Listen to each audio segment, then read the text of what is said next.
So basically, when um, when Ravin came in the name of Rish Lakish, he said, "Lo shanu al shenekru b'gushein b'toch shalosh." He said, "When did Rish Lakish teach us that this law of the Mishnah applies only when they uprooted the earth, and within 3 years? That's when they split it. Avo achar shalosh, but after 3 years, hakol ba'al karka, then the person who owns the land gets everything to Amrulay, because he would say, Yana natai, if I would plant my own olive tree, achar shalosh mi then after 3 years, I would have been able to eat it all." So therefore, the only time they split it is within the 3 years. But after 3 years, he gets everything. Gemara says, but why? Lamele, the owner of the olive tree could say, if you would have planted within 3 years, you wouldn't have eaten anything. So why don't you allow me, now that you're eating, let me have half with you? Gemara says, no. Mishum de Amrway, because he could say to him, because he would say to him, if I had planted it, the owner of the field would say, look, if I was planting it, have a katina vizarana tachutayu. He said, if I was planting it, then I would actually have I would have had, it would be much smaller. Vizarana tachutayu, and I would have planted underneath it silka v'yarka.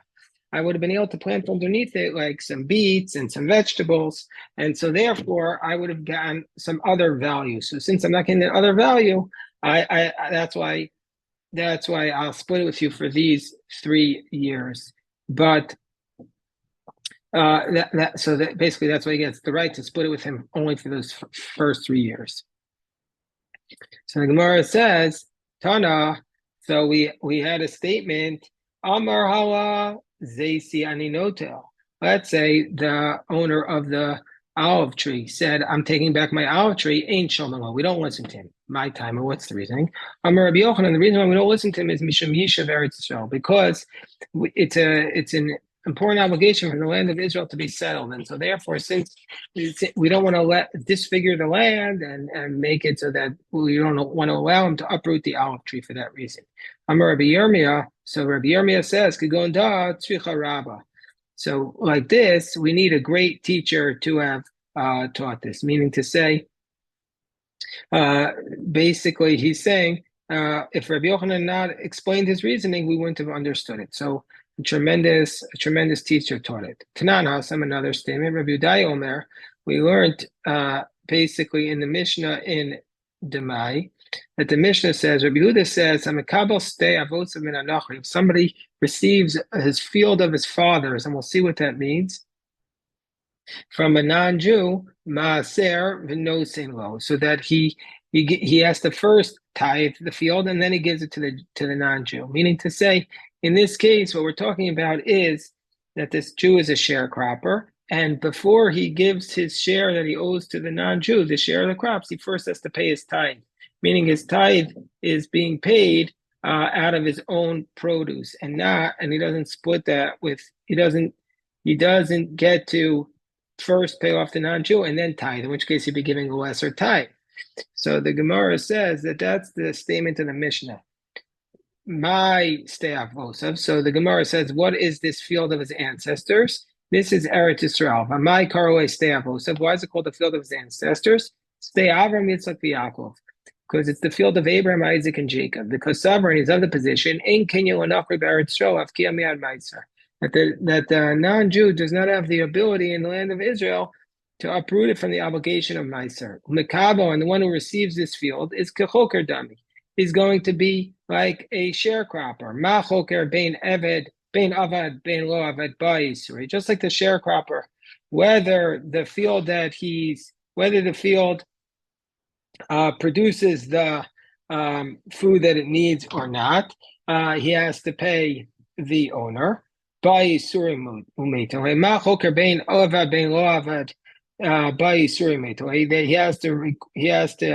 give the meiser, and then give it the owner's amount. Because it's like somebody who's paying his debt, meaning to say he has to pay. Basically, it's like he's paying. The way we look at it, what he pays a sharecropper is like he owes that money. So first he has to give the meiser, and then he pays back the money. So too in this case, Av Mekabel Namiki Parecho Vasadami Meiser Noto. Also in this case, the guy who's in Mekabel, we're saying that he's paying back his debt, and first he gives the Meiser, and then he has to pay back the amount he owes to the person. So basically, that we're assuming that the non-Jew does not have ownership of the land to uproot it from the obligation of Meiser.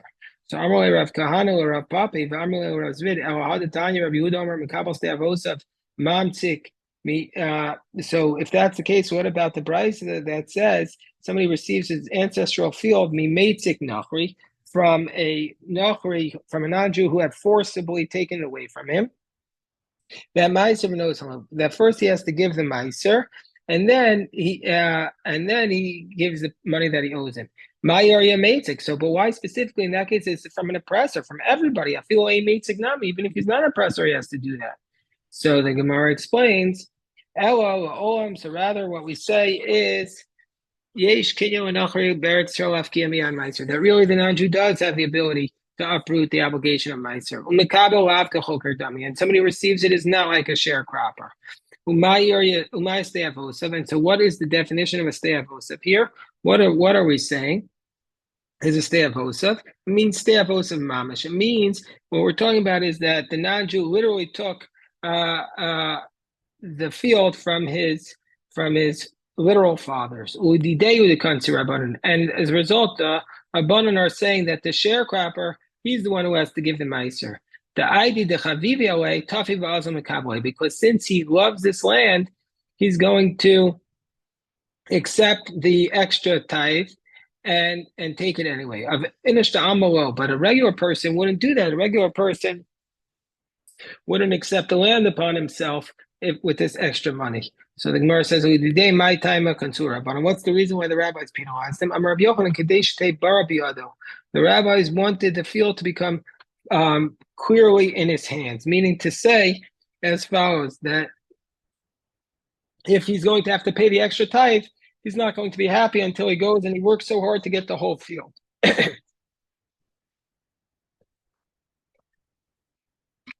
And all this is an attempt to make sure that the land is eventually owned by the Jews. Like this, we need a great explanation. So it says the Gemara, Itmar, we learned, so let's say somebody goes into his friend's field and plants without permission. We evaluate how much work he actually did, and he has the lower hand, meaning to say, he gets the lower, either of his expenses or the improvement of the value. Whatever's less, that's what he gets. Shmuel says no. We evaluate how much would the person give to have somebody do this work, and that's what we pay him. The difference only is whether or not that field would have been expected to be planted. That teaching of Rav was not said explicitly, but from a general rule. There was a person who came before Rav for judgment. Rav said, go and evaluate him, meaning to say, see which was less, the expenses or the improvement. But the guy said, I don't want it. So he said, go and evaluate him, and he has the lower hand, meaning to say the guy who did the work has the lower hand. But he said, he said, I still don't want it. So with Sof Chazia, the Gaj of a Kamantor, but in the end, he never removed the trees, and he saw that the landowner came and he fenced it in. So he says, oh, I see that you actually wanted this work. Now you go pay the upper hand. So let's say somebody goes into his friend's property and builds it up without his permission. And afterwards he goes to the owner and he says, okay, you don't want it, then I'm going to take back my wood and my stones. Rav Nachman Amar Shomel, Rav Shesha said Amar Ein Shomel. Rav says we listen to the guy, we let him take back it. Rav Shesha says we don't allow it. Meisvei, so the Gemara says let's challenge Rav Nachman. Rav Shimon Gamliel says Beishamei Omer Shomelo. Beisil Omer Ein Shomelo. Beisil says we don't listen to him. Are you saying that Rav Nachman is ruling Kabei Shammai? Lamer Rav Nachman Amar Kabei Shammai? The Gemara says no. Who the Amar Ki Aitana Titanya? He's ruling like the following Tanya, like we learned Shomen Lo Divrei Rabbi Shimon ben Elazar. Shimon ben Elazar says we listen to him. Rabbi Shimon Gamliel Omer Bei Shammai Omer Shomen Lo Bei Sil Omer Ein Shomen Lo. So basically, Rabbi Shimon ben Elazar says that even according to Beis Hillel, we're saying that Rabbi Shimon ben Elazar says that we listen to him, whereas Rabbi Shimon Gamliel says that Beis Hillel says we don't listen to him. So Rav Nachman is ruling like Beis Shammai, like Rabbi Shimon ben Elazar, who says that we listen to him. My Havi Allah, what's the halacha? Amar Rabbi Yaakov, Amar Rabbi Yochanan. What is the halacha in this case? The halacha in this case is in the house we let him take it back, but not in the field. My time, Mishum Yishuv Eretz Yisrael, because we want to develop and build up the land of Israel. Mishum Kachasha Da'aro, or else we say that if you take it away, you're going to ruin the land. So the distinction between them is outside of Israel. Do we allow the person to take it back? If you say the reason is because the Yishuv Eretz Yisrael, you would allow him to take it back from a field outside of Israel. But if you say the reason is because just weakening the land, and even outside Israel, you wouldn't allow him to take it back. Okay, next Mishnah. Maskir Bayis L'Chaver B'Yemos HaGeshamim. Let's say you rent a house to your friend in the winter. Let's say you rent a house to your friend. In the winter, he can't evict.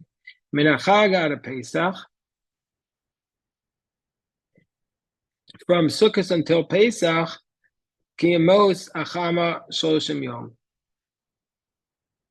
so basically, what's the winter? From Sukkot until Pesach, and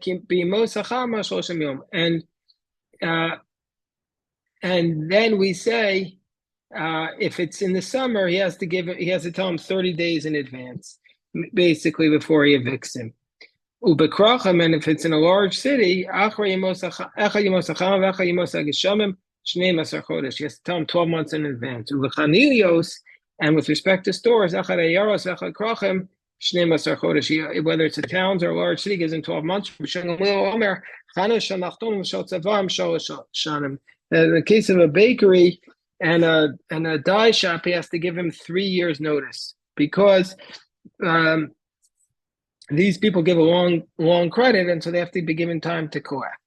Why in the winter do we say you can't evict him? What's the reasoning? Because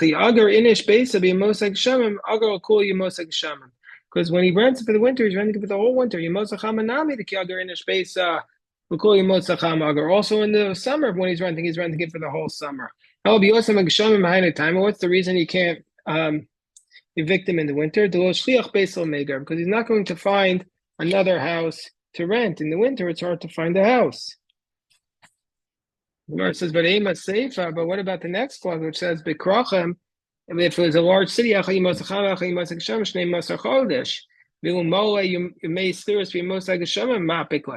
so, but what about the fact that the next clause of the Mishnah says that whether it's in a large city, you give him 12 months, and that's implying that what's the reason why we give him 12 months before we evict him is because it means to say that even if it finishes in the winter, that he's going to be able to evict him. But why can we evict him? There's no place for him to live. So Rav Yehuda lo dia katani. No, the Tana is stating 30 days and 12 months is to tell him about the eviction. This is what it means. If you're renting a house to your friend without specifying,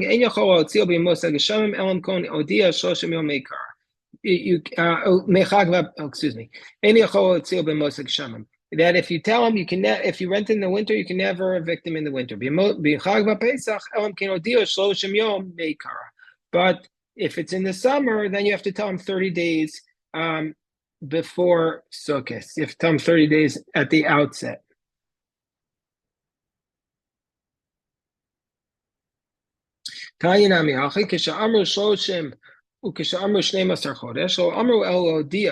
When they said 30 days, when they said 12 months, they said it's only for about notification. And just like the renter needs to notify the tenant the landlord needs to notify the tenant about his eviction. So too, the tenant needs to notify his landlord. Because he could say, if you had told me, then I would have looked to find somebody else to live there.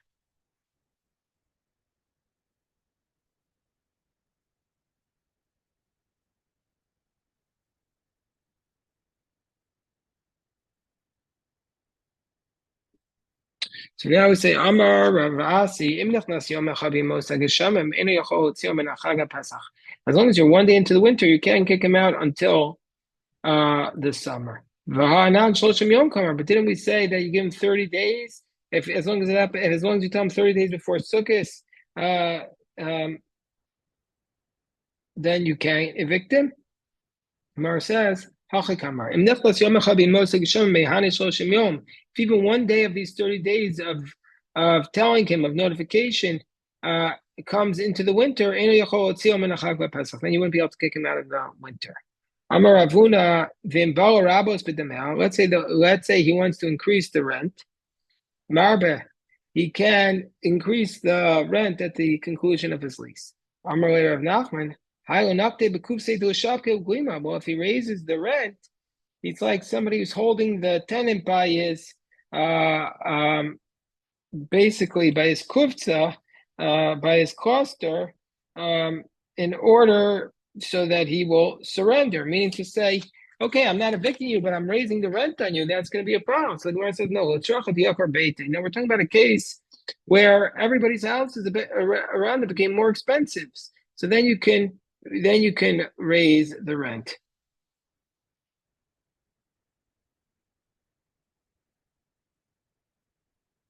So Nora says, Pshita nafale base. It's obvious if the house fell. You could say to his tenant, let's say the landlord's house fell. He could say to the tenant, you're not better than me. Basically, you can say to him, if the house fell down, he could kick him out. Meaning to say, since under these circumstances, if the landlord's house falls down, he can evict the tenant on the termination of the lease, because he could say, why should I be homeless when you could be homeless?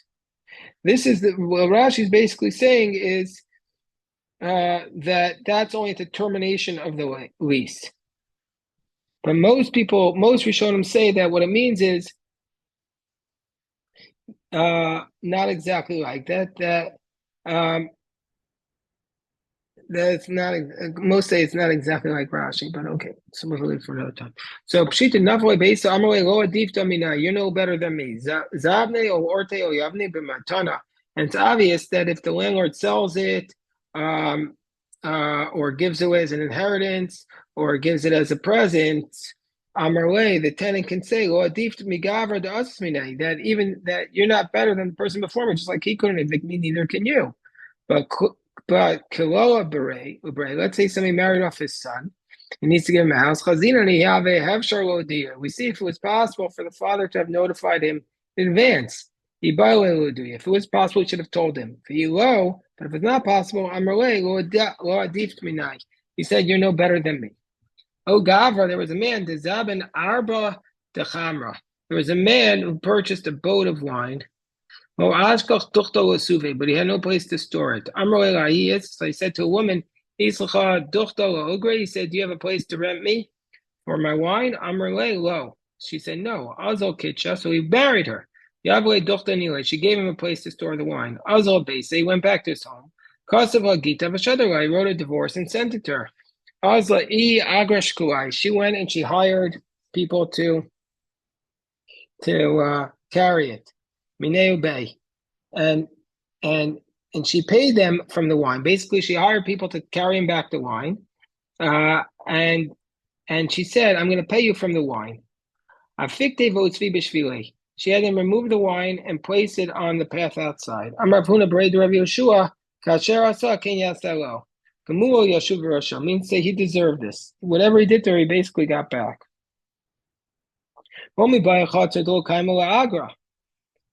Meaning to say, not only in a case would this be okay in a courtyard which is not usually typical for renting. I'll feel concert the kaimel agra, even a courtyard which is typical for renting. Amrulay, she could say to him, the Damasalaki Arye Arbe. Meaning to say, she could say, listen, I would be happy to rent it to everybody else, but not to you, because you look to me like you're a lion waiting to ambush me, because you acted deceitfully, because you married me or you betrothed me only in order to get the rental property. Shlomo says, "Shalachton shel tzabayin shel sholosh shanim tana mimnei she'kifim rula," because they give off a lot of credit. So that's basically that. So the Gemara says, "Hamaskir bayis lechavero." Somebody rents a property to his friend.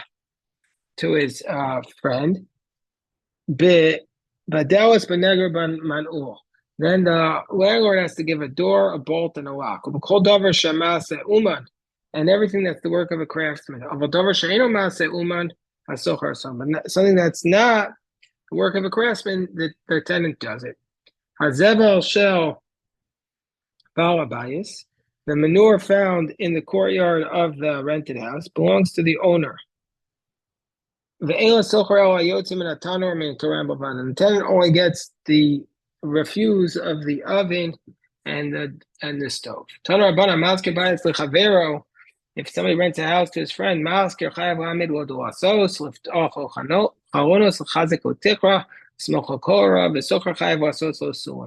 if he rents a house, the landlord has to put up doors, to open windows, to strengthen the ceiling, to support it with a beam, and he also the renter has to put up the ladder, to put up the fence, to make a gutter, and to plaster roof.